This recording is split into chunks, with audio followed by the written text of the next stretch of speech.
नमस्कार and welcome.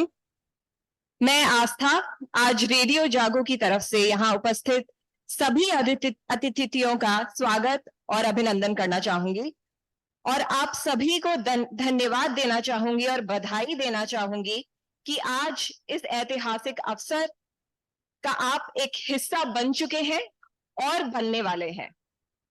हमारा हरदोई शहर हमेशा से ही इतिहास रचता आ रहा है, भले ही वो उसके नाम की बात हो या स्वतंत्रता के संघर्ष में हरदोई के स्वतंत्रता सेनानियों के योगदान की बात हो। ऐसा ही एक और इतिहास रचने के लिए आज हम एकत्रित हुए हैं। अब इस समय जो हम यहाँ बैठे हैं, हमारे रेडियो जागो का लोकार्पण हो रहा है माननीय राज्यपाल महोदया श्रीमती आनंदीबेन पटेल की वर्चुअल प्रस्तुत प्रेजेंस में और उनके आशीर्वाद के साथ। कुछ ही क्षण में माननीय राज्यपाल महोदया हमारे साथ वर्चुअली इस एलईडी स्क्रीन के साथ जुड़ चुकी हैं और इसी के साथ मैं वेलकम करना चाहूंगी और बहुत धन्यवाद देना चाहूंगी हमारी माननीय राज्यपाल महोदया जी का कि वो आज हमारे साथ जुड़ी। बहुत अच्छा लग रहा है कि वो वर्चुअली हमारे साथ आज यहाँ पे हैं और उनके आशीर्वाद के साथ, उनकी वर्चुअल प्रेजेंस के साथ हम इस कार्यक्रम को आगे बढ़ाएंगे और रेडियो जागो 90.4 एफएम को हरदोई की जनता को सौंपेंगे।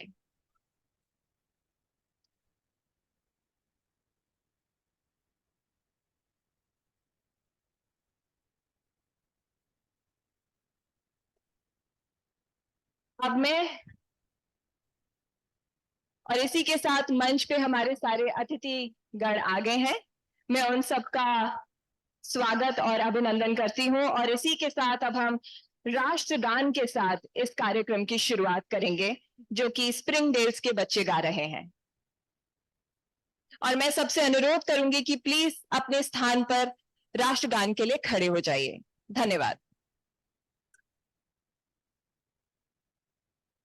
जय गण मन नायक जय हे भारत भाग्य विधाता, पंजाब सिंध गुजरात मराठा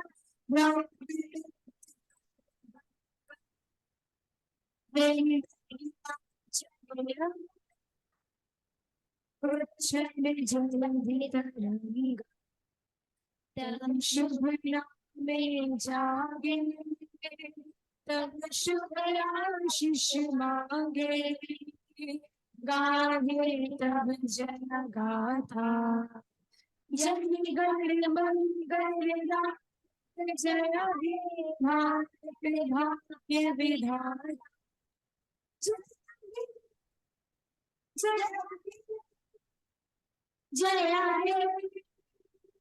जय जय जय जय।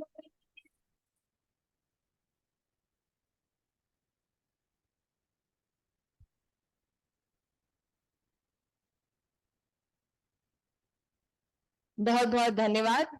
अब इस कार्यक्रम को आगे बढ़ाने के लिए माननीय राज्यपाल महोदया से अनुमति लेकर और उनकी ब्लेसिंग्स के साथ हमारे स्टेज पे जितने भी अतिथिगण विराजमान हैं, मैं उनको आमंत्रित करना चाहूंगी कि दीपक की ज्योति को जला के इस कार्यक्रम को आगे बढ़ाएं।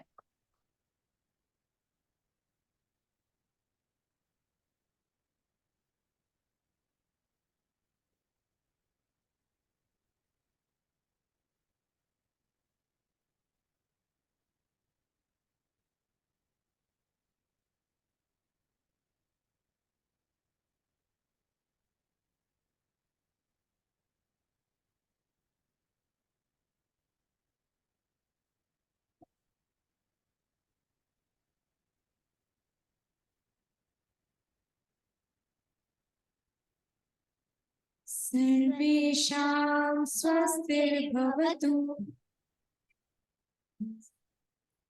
सर्वेषां शान्तिर्भवतु, सर्वेषां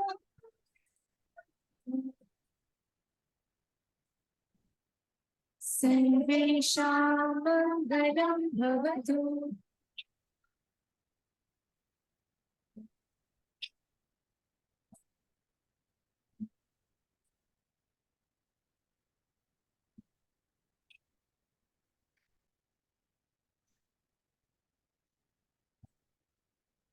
सर्वे सुखिनः सर्वे सन्तु निरामयाः सर्वे भद्राणि पश्यन्तु मा कश्चित् दुःखभाग् भवेत्।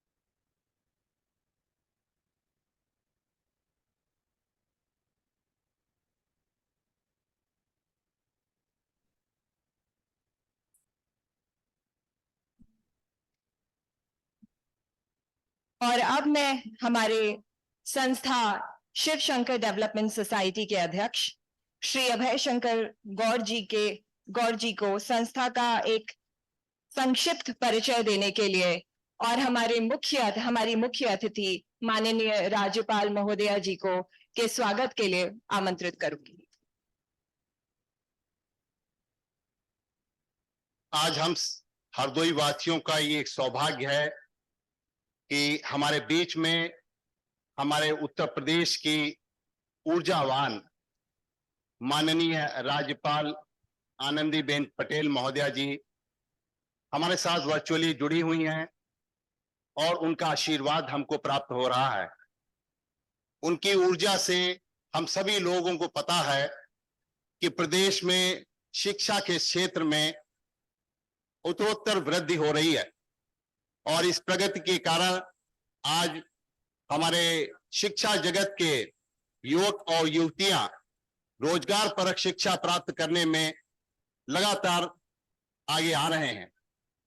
ये हमारा सबका सौभाग्य है कि उनके आशीर्वाद से हमारे प्रदेश में बच्चों की शिक्षा में और महिलाओं को रोजगार परक बनाने के कार्यों में भी लगातार हमारी गांव की महिलाएं भी जुड़ रही हैं।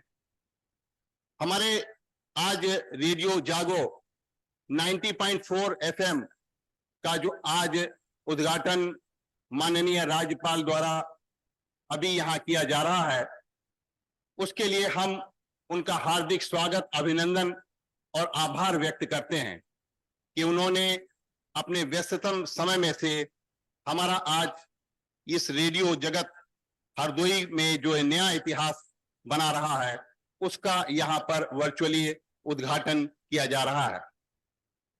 रेडियो जागो जो हरदोई में आज नया इतिहास बनाने जा रहा है, इसका मूल मंत्र है राष्ट्र प्रथम।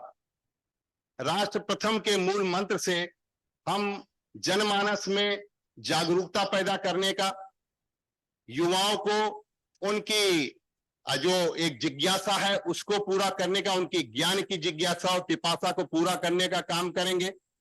साथ ही हम इस रेडियो जागो के माध्यम से किसानों को आज देश में जो विज्ञान के क्षेत्र में कृषि उत्पादन को बढ़ाने के लिए नई तकनीक, नए आविष्कार किए जा रहे हैं, उनकी जानकारी उपलब्ध कराएंगे।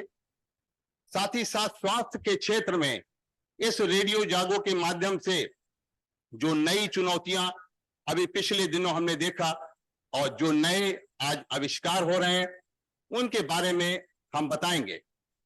आज देश में एक सूचना की क्रांति में नया इतिहास ये रेडियो जागो जोड़ने जा रहा है। आज हमारे देश में हर व्यक्ति को जानने की, हर नई चीजों को जानने की, विकास कार्यों के प्रति जागरूक होने की जो आवश्यकता है उसकी पूर्ति इस रेडियो जागो रेडियो के माध्यम से लोगों तक पहुंचेगी। इसी के साथ नए उभरते हुए उदीयमान जो कलाकार हैं हमारे, जो युवा हैं, चाहे वो संगीत के क्षेत्र में हो, चाहे वो गायन के क्षेत्र में हो, चाहे अन्य किसी क्षेत्र में हो, उनको उभारना, उनको नया मंच प्रदान करना, उनको प्रेरित करना इस रेडियो जागो का मूल मंत्र है। हम इस रेडियो जागो का हमारा उद्देश्य ये भी है कि जो लोगों की मनोरंजन की आवश्यकता है उनको भी हम पूरा कर सकें, लेकिन हम युवाओं को एक रचनात्मक दिशा, एक संस्कृति, हमारी देश की संस्कृति और संस्कारों के प्रति जगाने का काम भी हम इस रेडियो जागो के माध्यम से करेंगे। ये रेडियो जागो शिव शंकर डेवलपमेंट सोसाइटी द्वारा इसका जो यहाँ आज लोकार्पण किया जा रहा है, ये शिव शंकर डेवलपमेंट सोसाइटी स्वास्थ्य के क्षेत्र में यूनिसेफ के साथ मिलकर पत्रकारों को हेल्थ जर्नलिज्म के बारे में पूरे देश में वर्कशॉप आयोजित कर रही है।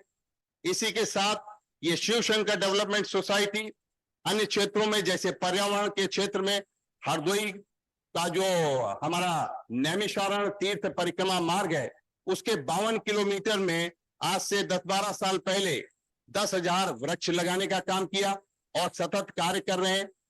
स्वास्थ्य कैंप हमारी देव शिव शंकर डेवलपमेंट सोसाइटी द्वारा आयोजित किए जा रहे हैं। इसी तरीके के शिक्षा के क्षेत्र में स्कूल भी चलाया जा रहा है और जो हमारे विकलांग और फिजिकली चैलेंज्ड बच्चे हैं उनको हम सपोर्ट भी देते हैं। आज हमारे इस कार्यक्रम में माननीय महोदया ने जो अपना समय दिया उसके लिए हम आभार व्यक्त करते हैं और सभी का हार्दिक स्वागत और अभिनंदन करते हैं। धन्यवाद। मैं संस्था अध्यक्ष श्री अभय शंकर गौड़ जी का धन्यवाद देना चाहूंगी और एक बार पुनः हमारी रेडियो जागो की तरफ से माननीय राज्यपाल महोदया का दोबारा एक बार स्वागत करना चाहूंगी, जो कि शिक्षा जगत की बहुत बड़ी हस्ती रही हैं, प्रधानाचार्य रही हैं और कई वर्षों तक गुजरात की शिक्षा मंत्री भी रही हैं। We welcome you very warmly, madam. अब मैं माननीय राज्यपाल महोदया से अनुमति लेकर उनकी उपस्थिति में और उनके आशीर्वाद के साथ रेडियो जागो की सिग्नेचर ट्यून बजाकर उसको हरदोई की जनता को रेडियो जागो को सौंपने की अनुमति लेती हूं और इसी के साथ हम रेडियो जागो की सिग्नेचर ट्यून बजाकर उसको हरदोई को सौंपते हैं। ये जो हमारे समक्ष रेडियो रखा है उसको रिमोट से चलाकर, जो कि कम से कम 60 वर्ष पुराना एंटीक रेडियो है, उसी पे आप अभी रेडियो जागो की सिग्नेचर ट्यून सुनेंगे।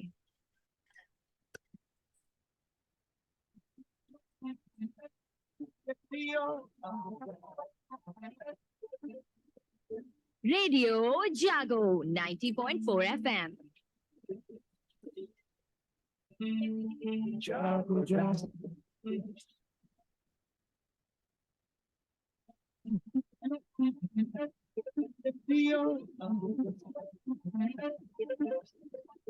रेडियो जागो 90.4 FM।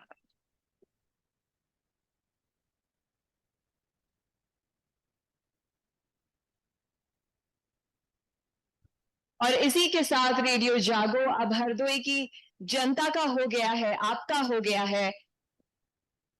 और मैं इस कार्यक्रम को अब आगे बढ़ाते हुए श्री राम मोहन मिश्र, रिटायर्ड आईएएस, पूर्व सचिव महिला एवं बाल विकास मंत्रालय भारत सरकार, current executive chairman investment promotion board Meghalaya को उद्बोधन और रेडियो जागो 90.4 FM के स्थानीय उपयोगिता के बारे में बताने के लिए मंच पे आमंत्रित करती हूँ।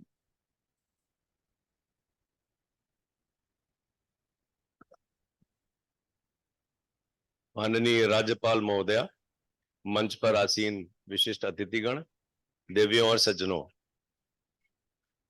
भारतेंदु हरिश्चंद्र जी की एक पंक्ति मुझे स्मरण आ रही है। उन्होंने कहा था, निज भाषा उन्नति है, सब उन्नति का मूल।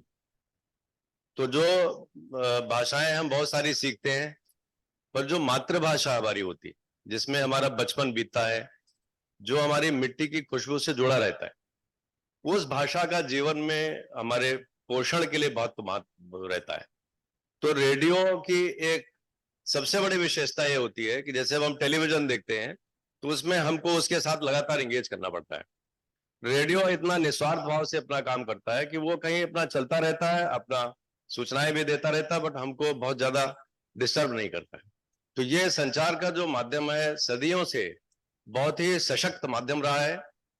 पर जो कम्युनिटी रेडियो है वो चूंकि लोक के बीच से निकलता है, इसकी सबसे बड़ी खास ये होती है जो लोक की संस्कृति है, उसका जो साहित्य है, उसकी जो परंपराएं हैं, उनसे निकलता है। और इसका सबसे बड़ा आयाम ये होता है कि ये सेवा भाव से किया हुआ प्रयोग है। तो बहुत सारे चैनल मिलेंगे जो कि एडवर्टीजमेंट के लिए प्रोग्राम बनाते हैं, उसको प्रसारित करते हैं, पर ये जो कम्युनिटी रेडियो की अवधारणा है वो उस पर आधारित है कि सेवा भाव से, कि जो भी अच्छा सेवा में भी स्वयं सेवा सर्वोपरि है, कि इसको ये रेडियो चैनल किसी और का नहीं होता है, ये रेडियो चैनल हमारा होता है, अपना होता है, हमारा कम्युनिटी का, समुदाय का होता है। तो इसलिए जो आज ये अपने भगीरथ प्रयास से हमारे गौड़ साहब ने यहाँ पे अपना विस्तार से भी बताया है, इसको यहाँ पे हम हमारी हरदोई की धरती पे इसको उतारा है, इस बहुत बड़े सशक्त माध्यम को, उनके लिए मैं उनका साधुवाद देता हूँ, उनको बधाई देता हूँ। और आज ये जो शिक्षा का कार्यक्रम चलने जा रहा है, क्योंकि शिक्षा सिर्फ किताबों में नहीं होती, हमारी माननीय राज्यपाल महोदय को तो बहुत अच्छी तरीके से सारा जीवन उन्होंने इसमें लगाया कि शिक्षा जो है वो साहित्य संगीत कला विहीना साक्षात पशु पुच्छ विषाण। तो इसमें जो वो आयाम है जो कि किताबों के बाहर होते हैं, उसको फलित करने का हमको मौका मिलेगा। जो लोगों की त्योहार तीज ये सब होते थे उनके बारे में जो हमारी विस्मृति होती चली जा रही है, तो पुरानी एक अवधारणा है कि जब हम आधुनिकता की राह पर चल रहे हो तो बाहर से इंटरेक्शन जरूरी होता है, उसके साथ मिलना जरूरी होता है, क्योंकि फिर विकास की गति रुकती है। पर उससे मिलाप के समय, संगम के समय अगर अपना निज का सब खो जाता हो तो वो भी मूल्यवान नहीं होता। इसलिए बाहर की जो सूचनाएं हैं, बाहर के जो हमारे ऊपर प्रभाव हैं, उनको लेते हुए अपनी संस्कृति को, अपनी जड़ों को, अपनी मिट्टी की खुशबू को अक्षुण्ण रखने का जो प्रयास है, ये अपने में बहुत बड़ा भगीरथ प्रयास होता है। देश में बहुत सारे इस तरह के प्रयास नहीं है, इसलिए हम हरदोई वासी भाग्यशाली हैं कि यहाँ पे शासन की अनुमति से, गौड़ जी के प्रयास से और आप सबके आशीर्वाद से ये आज प्रयोग शुरू हुआ है। इसके लिए मैं बहुत बहुत मंगल कामना करता हूँ।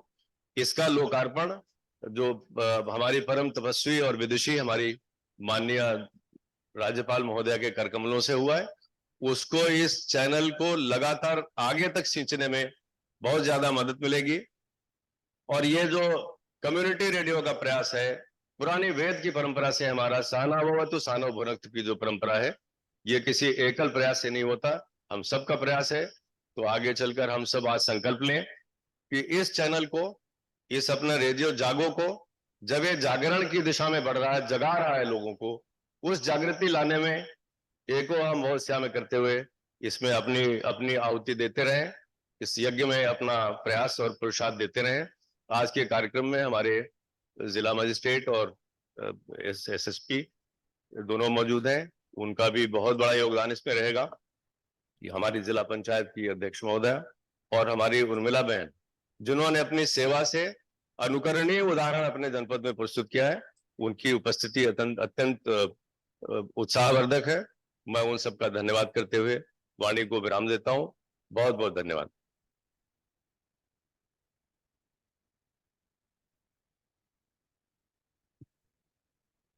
मैं श्री राम मोहन मिश्र जी का धन्यवाद देना चाहूंगी।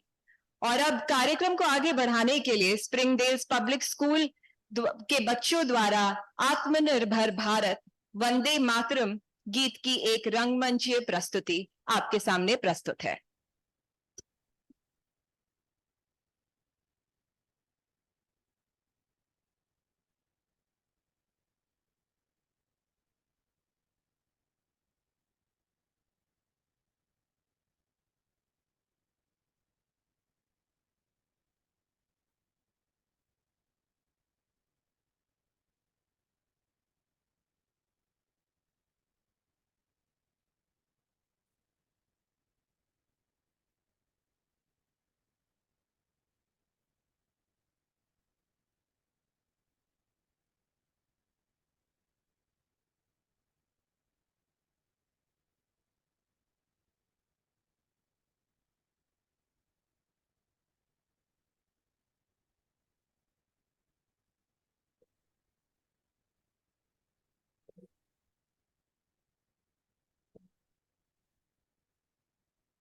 हमसे बेहतर हम, बोलो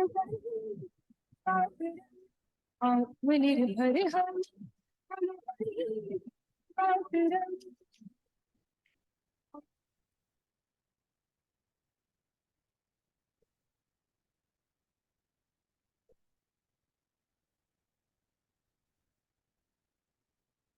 शून्य संभावना आता हमें है देखना, विश्वविद्यालय दक्षिणा, विश्व को पहला शुश्रूषादान है, दुनिया के लिए वरदान है।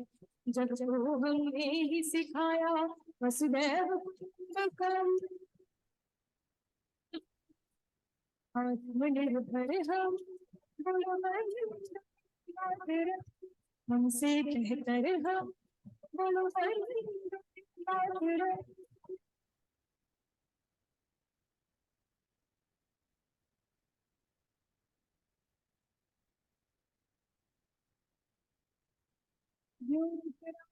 पान है सदियों का ये ज्ञान है, ताज अपना ताज महल पुनरी पहचान है, गाना जग जगदीश से पौधों में ही पुकार है। रमन ने लहरा दिया रमन प्रभाव का परिचय,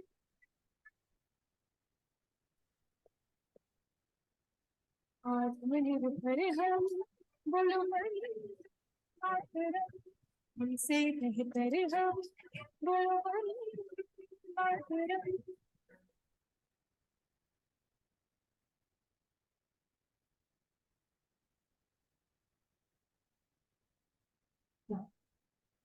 स्वदेशी अपनाने लगे हम विदेशी भगाने लगे, हो चुका है सिलसिला जो चांद पे पानी मिला। यूएसबी भी हमने दिया, मत पूछो क्या क्या किया, हर गोविंद अड़ियों का राज में। देश की स्वदेश की है खोज पहलिया,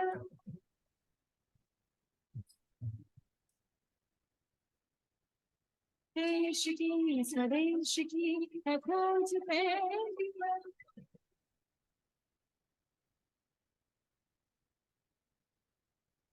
आत्मनिर्भर हम, बोलो मातरम।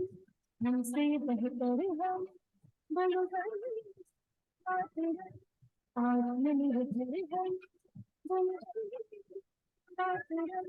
हमसे बेहतर हम, बोलो मातरम।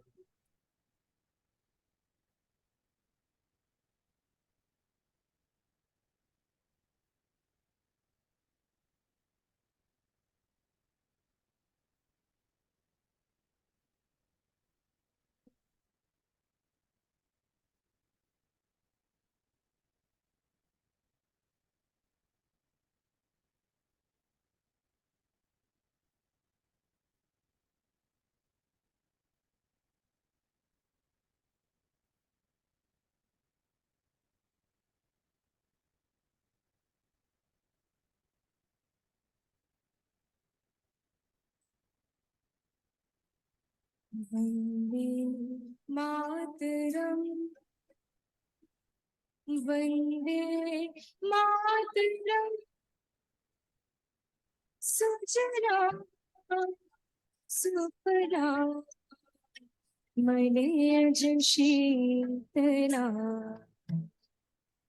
सस्य श्यामला मातरम। वंदे मातरम। शुभ्र ज्योत्स्ना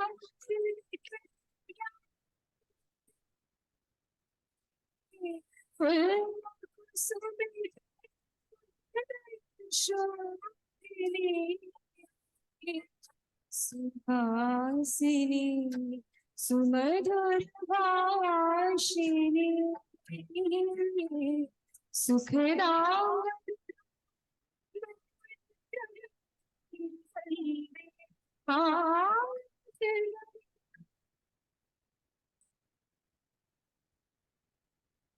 वंदे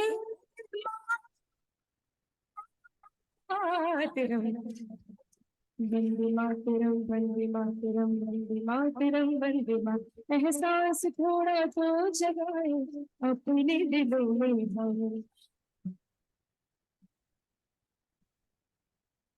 है हमें जाना कहाँ, चले हैं कहाँ पे हम, हमसे पूछे ये बात है।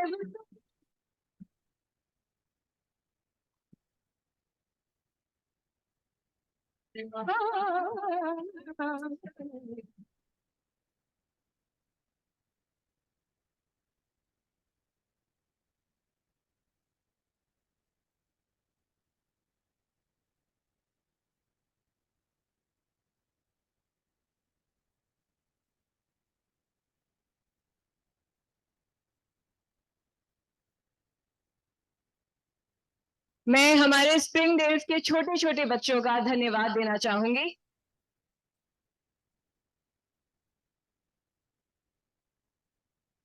और इसी के साथ हम कार्यक्रम अब आगे बढ़ाएंगे।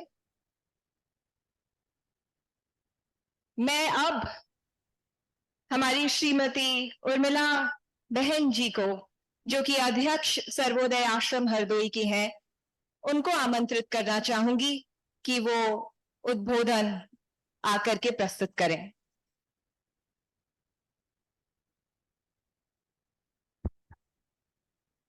परम श्रद्धेय माननीय गवर्नर साहब और सम्मानित मंच एवं उपस्थित सभी भाइयों और बहनों, ये बहुत पवित्र क्षण है।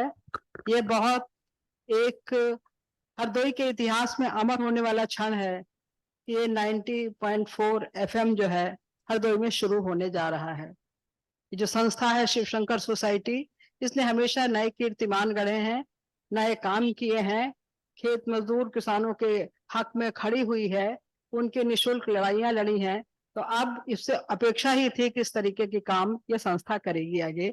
मैं अभय शंकर गौड़ को, अदिति गौड़ जी को इसके लिए बहुत बहुत साधुवाद देती हूँ, बहुत बहुत धन्यवाद देती हूँ।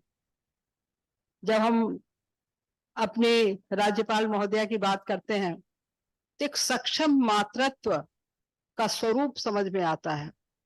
सक्षमता किसको कहते हैं, कैसा एक स्त्री को होना चाहिए, कैसे एक नेतृत्व को होना चाहिए, ये इसका एक बोध हम सबको होता है।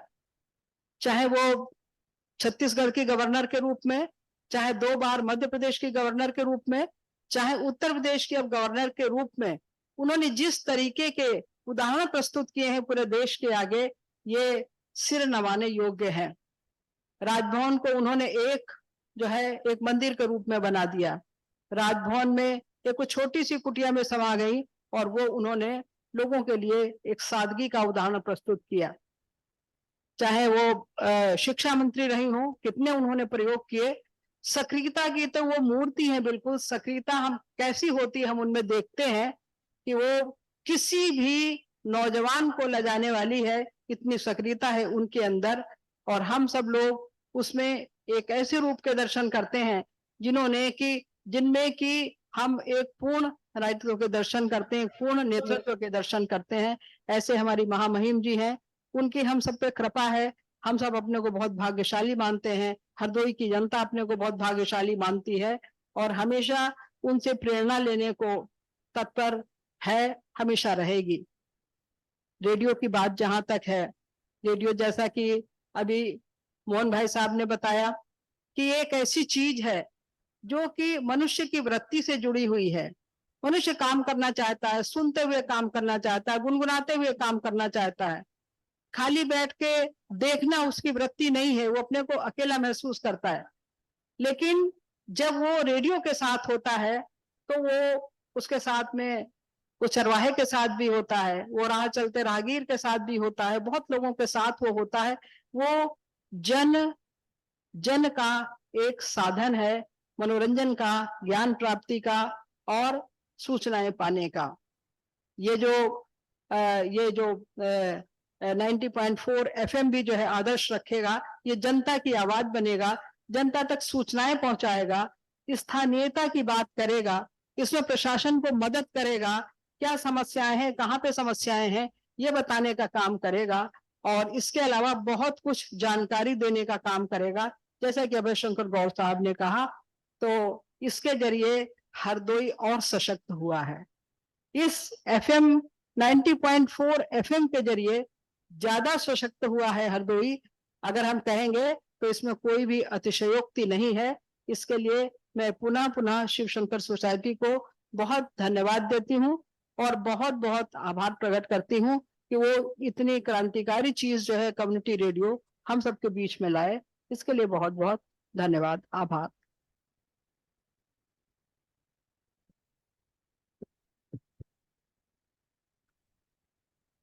मैं श्रीमती उर्मिला बहन को धन्यवाद देना चाहूंगी, जो कि हरदोई के सर्वोदय आश्रम में गरीबों, बेसहारा और पिछड़े वर्ग के लोगों के साथ कार्य करती हैं और सामाजिक गतिविधियां और रचनात्मक कार्यों की एक प्रेरणा स्रोत है। अब मैं माननीय राज्यपाल मैं आज की हमारी मुख्य अतिथि की बात करूं तो माननीय राज्यपाल महोदया द्वारा बालिकाओं की शिक्षा और महिलाओं को रोजगार प्रदान प्रारक बनाने के लिए हमेशा प्रेरणा देती रहती हैं। आपकी शिक्षा के क्षेत्र में प्रगति को लेकर बहुत ही प्रोग्रेसिव विचार हैं, जिनका लाभ प्रदेश की जनता को शिक्षा के क्षेत्र में हो रहे परिवर्तनों से साफ दिखाई दे रहा है। मैं माननीय राज्यपाल महोदया से अनुरोध करूंगी कि वो अपने अपने आशीर्वचनों से समारोह को अभिषिंचित करने की कृपा करें।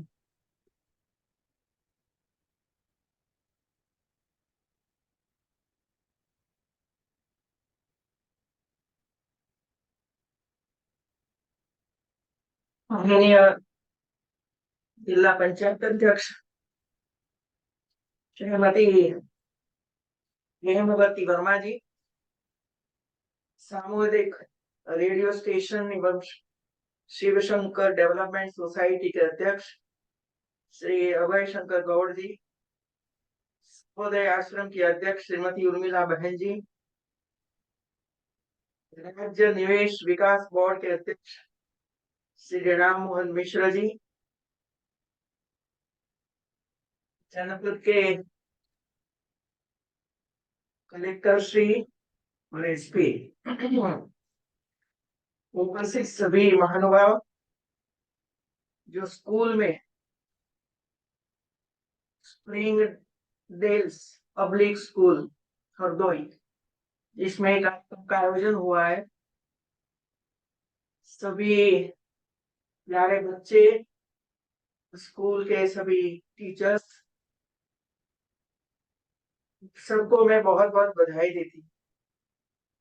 एक बधाई इस वजह से कि हमारे सामने छोटे छोटे बच्चों ने बहुत सुंदर कवि प्रस्तुति की। बहुत अच्छा लगा। इसी स्कूलों में भी राष्ट्र भावना जागृत करने के लिए अलग अलग प्रकार के कार्यक्रम होते रहे। सबको बधाई। दूसरा है कम्युनिटी रेडियो उद्घाटन 90.4। बड़ी बात है भाई मेरे लिए तो, क्योंकि एक सोसाइटी को ये विचार आना कि हमें कम्युनिटी रेडियो डेवलपमेंट करना है और उसका लाभ समग्र समाज को देना है, इसे सोसाइटी के अध्यक्ष श्री अभय शंकर गौड़ जी को मैं बहुत बहुत बधाई देती हूँ। इस सोसाइटी अनेक अनेक प्रकार के कार्यक्रम कर रही है और इसका लाभ हरदोई और आसपास के कई गांव के लाभ मिलता रहा है। ऐसे कार्यक्रम लगातार करना एक सोसाइटी, एक संस्था के लिए बहुत ही गौरव की बात होती है। वो स्वयं के लिए नहीं सोचते हैं, लेकिन दूसरों के लिए सोचते हैं।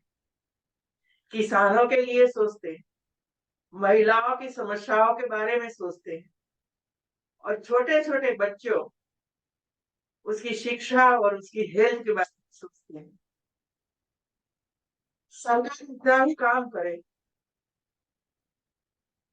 लेकिन जो योजनाएं ये सभी समाज के लिए बनी है, वो योजनाओं का लाभ हर घर तक, उसका लाभार्थी तक नहीं पहुंच पाता है, वहां रेडियो काम आता। हम सबको पता है कि रेडियो पर अलग अलग प्रकार के काम जो सरकार द्वारा चलता है, इस पर होता रहता है, लेकिन इसमें जो ग्रुप में आते हैं, कला का प्रदर्शन करते हैं, कोई ड्रामा करता है, कोई इसकी स्पीच आती है, अलग अलग प्रकार के हमारे त्योहार आते हैं, तो त्योहार के समय पे भी ऐसे लोग आते हैं, वहाँ अपना कार्यक्रम प्रस्तुत करते हैं, लेकिन आम समाज को ये नहीं लगता है कि ये रेडियो हमारा है, ये रेडियो अपना है, वो गवर्नमेंट का, वही सोचकर चलते हैं। तभी ये कम्युनिटी रेडियो, ये अपना रेडियो है, हमारा रेडियो है, ये भाव के साथ करने काम करने जा रहे हैं। 2-3 महीने पहले मैंने king George medical university Lucknow में रेडियो गूंज शुरू किया था। शुरुआत में 50 गांव के साथ वो रेडियो जुड़ा हुआ था। इतना लाभ सब लोगों को प्राप्त हुआ, खास करके हेल्थ की दृष्टि से, स्वच्छता की दृष्टि से, मरीजों को क्या ध्यान रखना चाहिए, समय पे मरीज को हॉस्पिटल में लाओगे तो जल्दी आराम हो जाएगा, ऐसे कई चीजों की डिस्कशन, चर्चा, संवाद ग्रामजनों के साथ, महिलाओं के साथ, स्कूलों में काम करते रहते थे। फिर यूनिवर्सिटी को लगा कि इतना बड़ा लाभ जब समाज को होता है तो इसका दायरा बढ़ाना चाहिए, और वे लोगों ने पूरा यूपी के लिए, उत्तर प्रदेश के लिए एक गुंज प्रारंभ किया, और सुबह 7 बजे से लेकर रात को 8 बजे तक लगातार वहां के स्टूडेंट्स, वहां के अध्यापक अलग अलग प्रकार के विषयों पर चर्चा करते हैं, संवाद भी करते हैं, और जो कोई प्रश्न आता है लोगों के पास राइटिंग में, तो उसकी भी चर्चा करते हैं। इसी तरह आज हरदोई में एक कार्यक्रम का आरंभ हुआ है, और मुझे खुशी है कि इसमें के मैजिस्ट्रेट स्पीड दोनों जुड़े हुए हैं, जिसकी जिम्मेवारी हरदोई डिस्ट्रिक्ट की है। एक सुरक्षा में रहते हैं, और दूसरा राज्य सरकार की योजना लाभार्थी तक पहुंचाने का, जागृति लाने का काम, समस्याओं का निराकरण करने का काम, ये सब करते रहते हैं। मुझे लगता है कि ये दोनों हमारे अधिकारियों को भी ये रेडियो से बड़ा लाभ हुआ। कई कार्यक्रम रेडियो के माध्यम से भी करवा सकते हो, जैसे कि कोई कार्यक्रम है, बड़े लोग आने वाले हैं, ये कार्यक्रम का आयोजन कहाँ हुआ है, किसको कार्यक्रम में जाना है, मैंने किसान का कार्यक्रम है तो किसानों के माध्यम से आप बता सकते हो, और इसका विषय क्या है वो भी आप उसको बता सकते हो, प्रेरित कर सकते हो कि कार्यक्रम में आप आइए, बड़ा लाभ इसमें होगा। तो ये जागृति के लिए बहुत ही अच्छा है, और ऐसे कार्यक्रम जो आयोजित होते हैं इसमें ज्यादातर संख्या उपस्थित रहे, और किसान का कोई विषय है तो वो, महिलाओं के साथ जुड़ा हुआ विषय है तो वो, कोई हेल्थ के बारे में कुछ चर्चा करनी है वो कर सकते हैं। तो धीरे धीरे करके कोरोना के केसेस बढ़ रहे हैं, इसकी भी चर्चा आप कर सकते हो, किस तरह सावधान रहना चाहिए, इसकी भी चर्चा कर सकते हो। हरदोई में कितने केसेस कोरोना के हुए वो भी बता सकते हो, और कितने मरीज ठीक हो गए वो भी बता सकते हो। ऐसे कई ऐसी समस्याएं हैं जो समस्या का समाधान ये रेडियो के माध्यम से कर सकते हो। स्पीच बच्चों की, अभी मान लो कि 15 अगस्त 26 जनवरी उत्तर प्रदेश का स्थापना दिन, ऐसे कोई कार्यक्रम होते हैं, महात्मा गांधी का जन्मदिन, ऐसे कई कार्यक्रम होते रहते हैं। तो ये कार्यक्रम को ध्यान में रखते हुए बच्चों का कार्यक्रम करवा सकते हो, और वो गांव वाले सुन सकते हैं। और कितना अच्छा लगेगा गांव वालों को कि कोई गांव का बच्चा इसमें हिस्सा ले रहा है, स्पीच दे रहा है, और सामने गांव में बैठकर उसकी माँ, उसकी दादी या उसका परिवार उसको सुन रहा है। ये तो सबसे ज्यादा गौरवशाली है। स्कूल में कार्यक्रम होता तो स्कूल में जाने के समय नहीं होता है माँ, लेकिन घर में रेडियो है, वो ये कार्यक्रम हो रहे हैं, तो घर में बैठे और काम करते करते भी अपने बच्चों के, अपनी बेटियों का कार्यक्रम वो सुन सकते हैं, तो उसको बहुत ही अच्छा लगता। आपने बताया कि वृक्षारोपण का बड़ा आयोजन आप करते हैं, राज्य सरकार भी बड़ा कार्यक्रम हर साल करती रहती है। ये बड़ी अच्छी बात है, वृक्षारोपण का कार्यक्रम करके क्लाइमेट चेंज जो बदल रही है उसको आप सहयोगी बन रहे हैं। ये ग्राम जन अच्छी तरह से समझ रहे हैं कि हमारे गांव में भी कहीं भी जगह है तो वहां भी वृक्ष करना चाहिए। कोई रास्ता है तो रास्ते के दोनों ओर वृक्षारोपण करके हमें ऑक्सीजन ज्यादा से ज्यादा मिले, इसका प्रयास करना चाहिए। तो ऐसे कोई कार्यक्रम आते हैं तो आप इसका प्रचार प्रसार करके जन सहयोग प्राप्त कर सकते हैं। और मैं एक दो बात इसी वजह से बताती हूँ क्योंकि हम इसके लिए कोई चर्चा ही नहीं करते हैं। मैं पिछले लगभग साल से ये 3 राज्यों में काम करती थी, तो मैं यूपी में काम कर रही हूँ। लेकिन जब मैं जेल में जाती हूँ और सब लोगों को मिलती हूँ, तो बड़ी चिंता होती है। क्यों चिंतित होती है? वहां जो महिला बंदी है, वहां जो पुरुष है बंदी है, वहां जो युवा है बंदी है, ये सब लोग कैसे कैसे कृत्य करके सजा प्राप्त वहां भुगत रहे। इसे समस्याएं क्यों होती है? मैं एक कहना चाहती हूँ आज सब लोगों को कि ऐसे विषय भी लीजिए आप, महिलाओं को, पुरुष को प्रेरित करिए। पढ़े लिखे बच्चे हैं, कमा रहे हैं, इंजीनियर है, डॉक्टर बन गए हैं, लेकिन विवाह के समय पर दहेज मांगना क्या ये ठीक है? क्या ऐसी चर्चाएं हम आम समाज के बीच में नहीं करवा सकते हैं? मैं चाहती हूँ कि आपने इतना अच्छा सुंदर रेडियो, एफएम रेडियो आपने शुरू किया है, तो उसका लाभ जो समस्या है इसकी चर्चा के लिए भी उपयोग करना चाहिए। हमारी बेटियां आज बोल रही है, मैं यूनिवर्सिटी के दीक्षांत समारोह में जाती हूँ और वहां भी चर्चाएं होती रहती है। मैं तो, मेरा विषय भी इसमें रहता ही है कि आप क्यों दहेज की मांग करते हो। माता पिता को समझने की आवश्यकता है मित्रों से। और दूसरी बात मैं ये भी बताऊं साथ में कि मैं एक हमारे हाईकोर्ट जज की शपथ विधि में मैं जब गई थी, तब हाईकोर्ट जज और मेरे बीच में जो चर्चा हुई, इसमें ये था कि कोई बेटी की हत्या हो जाती है, बहू की हत्या हो जाती है, तो पूरा परिवार का नाम एफआईआर में दर्ज हो जाता है। हमारे पुलिस भाई बहन, आपकी भी कठिनाई होगी, भाई दूर दराज काम करता है, फिर भी उसका नाम इसमें दर्ज हो ही जाता है, क्योंकि परिवार भी प्रयास करता है कि उनका भी नाम लिखिए।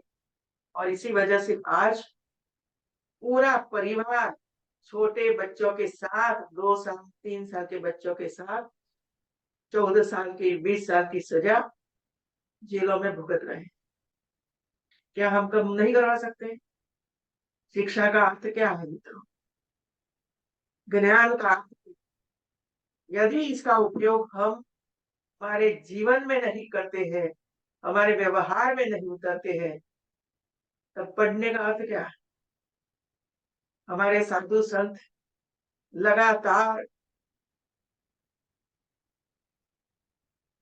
हमें समझा रहे हैं,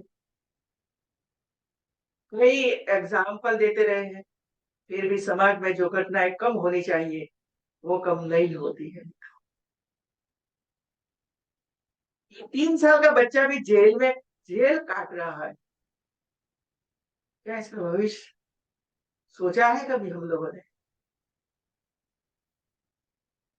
सरकार ऐसे बच्चों के लिए पढ़ाई की व्यवस्था करती है, नहीं करती है ऐसा नहीं, लेकिन संस्कार का क्या वहां से संस्कार मिलेगा? उसको जो रोज दिखता है वो ही लड़ाई झगड़ा मारा मारी सबको देखता है। और इसी वजह से मैं ये रेडियो स्टेशन और Abhay society, sorry, Shiv Shankar development society के अध्यक्ष श्री अभय शंकर गौड़ जी, हमारे डीएम और एसपी, सबको मैं ये कहना चाहती हूँ कि आप इसमें एक मंथन कीजिए और किस तरह उसको आगे बढ़ाना है उसकी चर्चा का विषय करिए, और ऐसे लोग इसमें जोड़िए जिसने अपने जीवन के समय दरमियान ऐसा कुछ न कुछ अच्छा काम किया, वो ही प्रेरित कर सकता है। दूसरा है 12-13 साल के बच्चे, खास करके बेटियां, उसका विवाह हो जाता है। कभी कभी तो देखने हैं कि 40 साल की उम्र के साथ विवाह हो जाता है। अब वो बेटी 20-25 साल की होगी तब तो विडो ही बन जाएगी ना। क्यों करते हैं हम लोग ऐसा? तो ऐसे विषय भी आपने कहा कि शिक्षा, कृषि, हेल्थ, ये सब कुछ है, इसकी चर्चा होगी।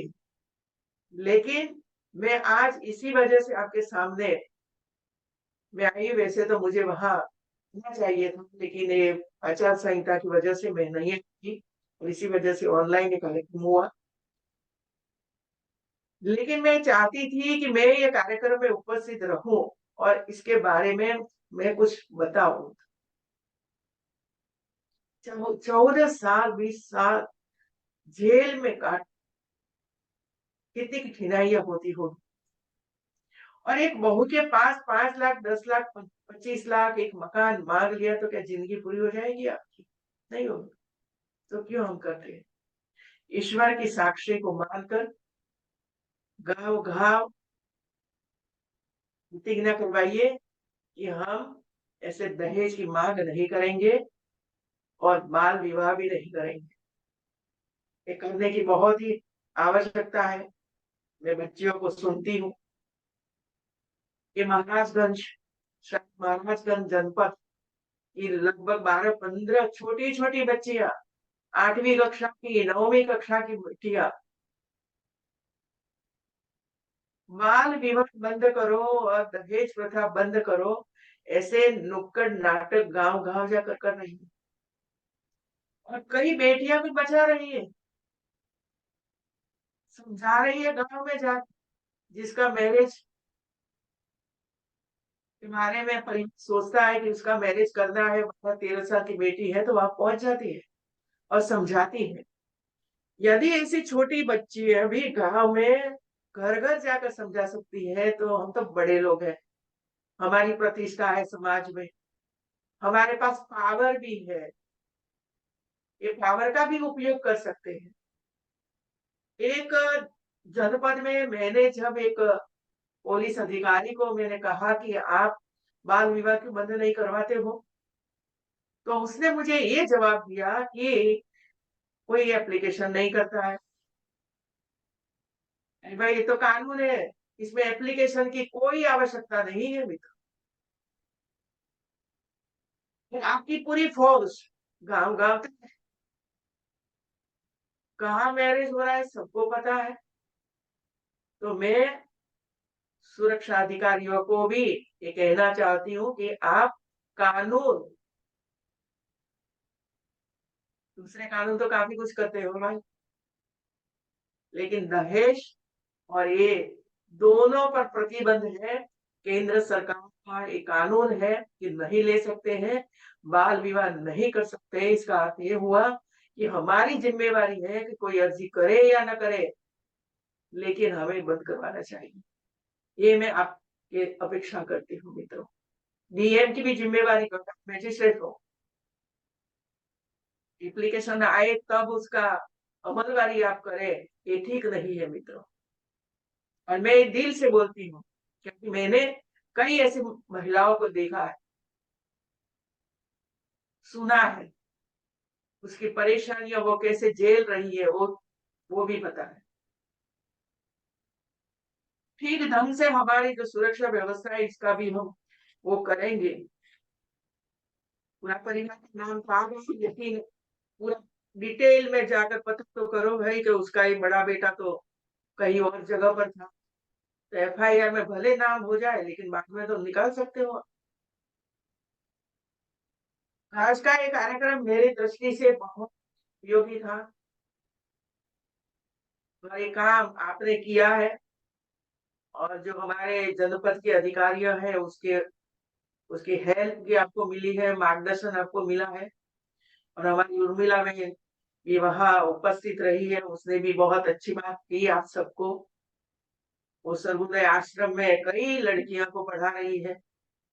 कैसी कैसी लड़कियां हैं जो अनाथ है, माँ नहीं है, बाप नहीं है, ऐसे कई लड़कियों का जीवन अच्छा रहे, बने, इसके लिए वो काम कर रही है वहां।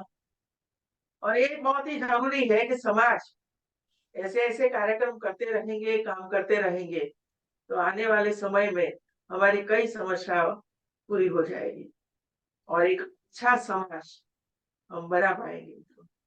आज के अवसर पर मैं सभी को बहुत बधाई देती हूँ और हमारे जो स्कूल बच्चे हैं उनको भी मैं आमंत्रित देती हूँ कि आइए राजभवन में, और आपने जो कार्यक्रम किए हैं ऐसे कई कार्यक्रम तैयार करके आ जाइए राजभवन में। आपको एक कार्यक्रम की प्रस्तुति करने के लिए जगह देंगे और एक प्लेटफॉर्म देंगे आपको कि जिसकी वजह से बच्चों का भी एक हो सके।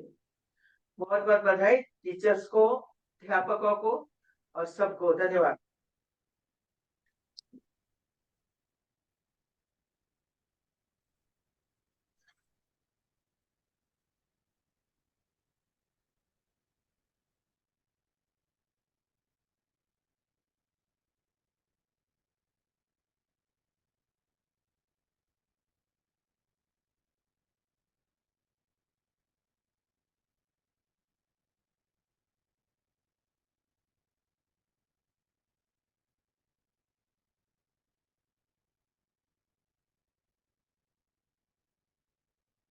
I would like to heartily thank the Honorable Governor Madam for her wise words, for her illuminating words, enlightening words that will definitely lead the path that Radio Jago takes, the futuristic path that Radio Jago takes in moving forward with its initiatives.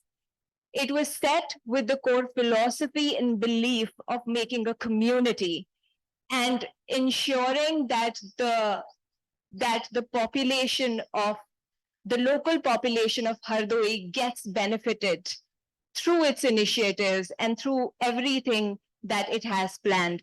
Thank you very much, Honorable Governor Madam, for your extremely wise words and for leading the path which we will be honored to tread. और इसके साथ अब मैं बुलाना चाहूंगी Shri RD. Mishra ji को, जो कि हरदोई के प्रमुख चिकित्सक हैं और एक आध्यात्मिक गुरु भी हैं, कि वो इस मंच पर आकर के वोट ऑफ थैंक्स प्रदान करें।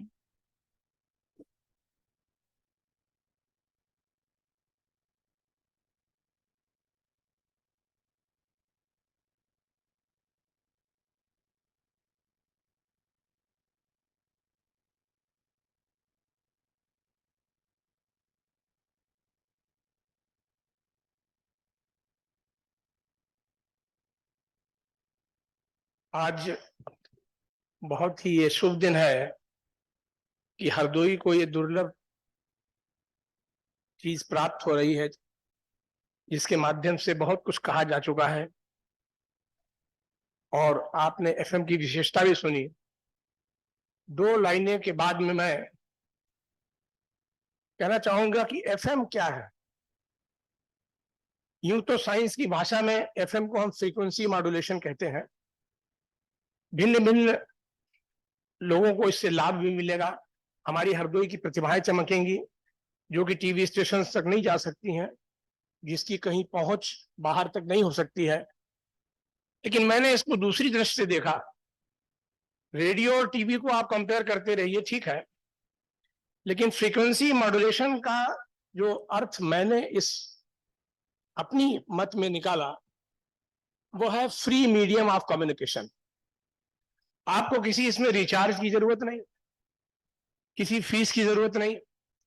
और दूसरी चीज मैं कहना चाहूंगा कि लोगों ने इंटरनेट को, यूट्यूब्स को, व्हाट्सएप्स को, बहुत सारी इंफॉर्मेशन हम प्राप्त करते हैं, लेकिन भेद क्या है उन इंफॉर्मेशंस में और इसमें, जो कि रेडियो की विशेषता को अभी भी कायम रखता है। वो विशेषता है कि इसकी प्रामाणिकता। इंटरनेट की न्यूज कोई भी व्यक्ति किसी भी प्रकार की फेक या ट्रू वो डाल सकता है, लेकिन रेडियो पर आपको वही समाचार मिलेगा जो प्रामाणिक होगा। तो इसकी प्रामाणिकता, इसकी फ्री मीडियम ऑफ कम्युनिकेशन, यही एफएम है। आज राज्यपाल महोदया का यहाँ पर आने का कार्यक्रम था, लेकिन किसी वजह से वो नहीं आ पाई। मैं उनका इस स्टेज से हार्दिक अभिनंदन वंदन करता हूं और जो उन्होंने अपना बहुमूल्य समय हमारे बीच को दिया उसके लिए मैं उनको सादर प्रणाम और धन्यवाद देता हूं। साथ साथ में मंचासीन श्रीमती प्रेमवती जी, अध्यक्षा नगर पंचायत, हमारे राम मोहन मिश्रा जी, और चेयरमैन मिसेस उर्मिला जी, यहाँ के जिलाधिकारी महोदया और हमारे एसपी साहब, इन सबका मैं सादर अभिनंदन करते हुए इनको धन्यवाद देता हूं कि इतना बहुमूल्य समय निकाल करके इन्होंने यहाँ आने का कष्ट किया। भविष्य में भी इन सबका सहयोग चाहेंगे। यहाँ हमारे मीडिया साथी जो भिन्न भिन्न स्थान पर एक न्यूज कलेक्ट कर रहे हैं, देख रहे हैं, उनका भी मैं धन्यवाद देता हूं।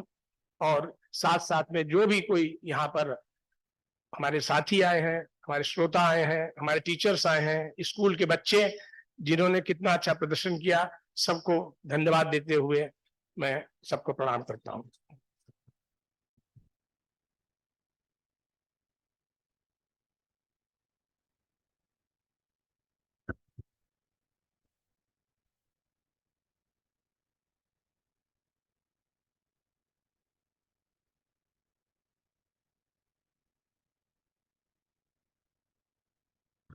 मैं श्री आर डी मिश्र जी का, doctor Shri R D Mishra ji का धन्यवाद देना चाहूंगी।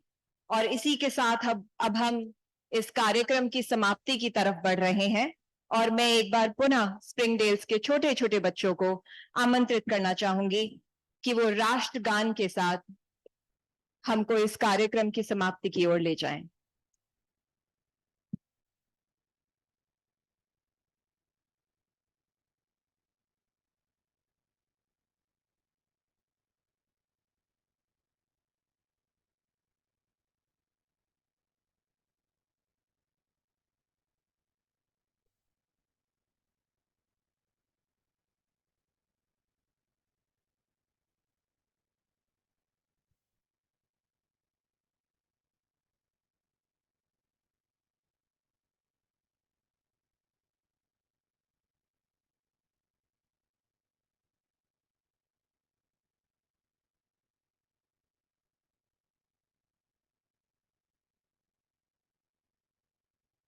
जन गण मन अधिनायक जय हे भारत भाग्य विधाता पंजाब सिंध गुजरात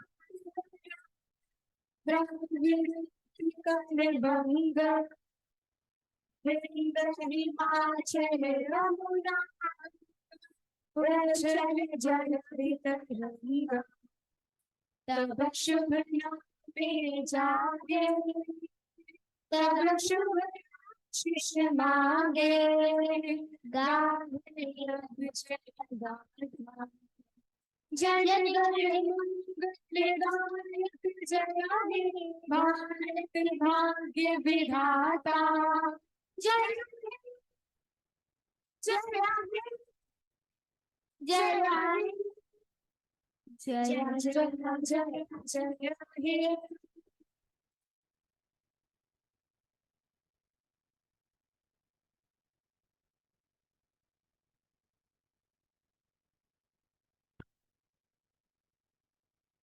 और इसी के साथ मैं आप सबको धन्यवाद दूंगी आज इस कार्यक्रम में आने के लिए।